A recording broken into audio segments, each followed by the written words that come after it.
নমস্কার বন্ধুরা, তো সবাই কেমন আছো? আশা করি সবাই ভালো আছে। আজকে আমি একটি নতুন ভিডিও নিয়ে চলে এলাম।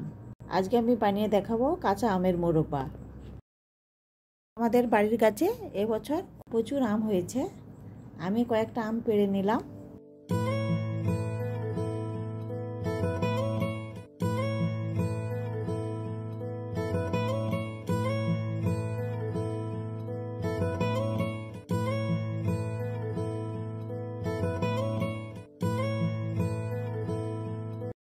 আমগুলো খোসা ছাড়িয়ে টুকরো করে নিয়ে কাঁটা চামচের সাহায্যে ছিদ্র করে নিয়েছি। আমগুলো ছিদ্র করার কারণ ওর মধ্যে চিনির শিরাটা ভালো করে ভেতরে চলে যাবে।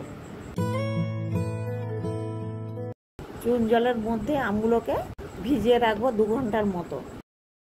তারপরে পরিষ্কার করে ধুয়ে নিয়ে জল ঝরিয়ে নেব। চুন জলে দেওয়ার কারণ আমের পিসগুলো গোটা গোটা থাকবে।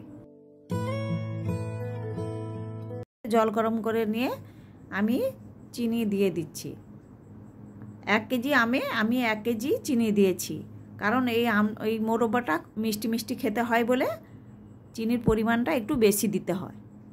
চিনি শিরাটা আঠালো ভাব যতক্ষণ না হয় আমি নাড়তে থাকছি।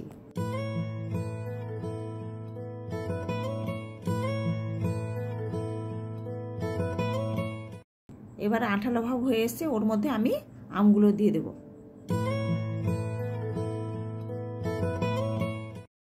এবারে ওর মধ্যে আমি 2-1টা এলাচ দিয়ে দিচ্ছি। গ্যাস কমিয়ে আমি 1 ঘন্টার মতো আমগুলোকে ফুটতে দেব। 1-1.5 ঘন্টা পরে আমের কালারটা চেঞ্জ হয়ে গেছে। এবারে আমাদের মোরব্বাটা ঘন হয়ে এসছে। এবারে গ্যাসটা বন্ধ করে দেব।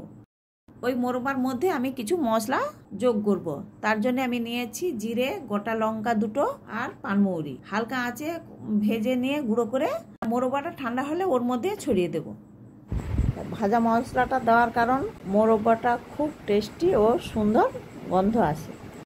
মোরব্বাটা ঠান্ডা হয়ে গেছে, আমি একটা কাঁচের পাত্রে তুলে নিচ্ছি।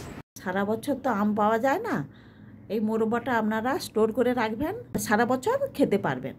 মোরব্বাটা আমি যেইভাবে বানিয়েছি এইভাবে বানালে সারা বছর নষ্ট হবে না।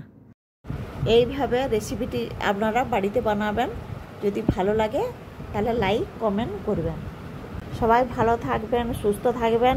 দেখা হচ্ছে পরের ভিডিওতে।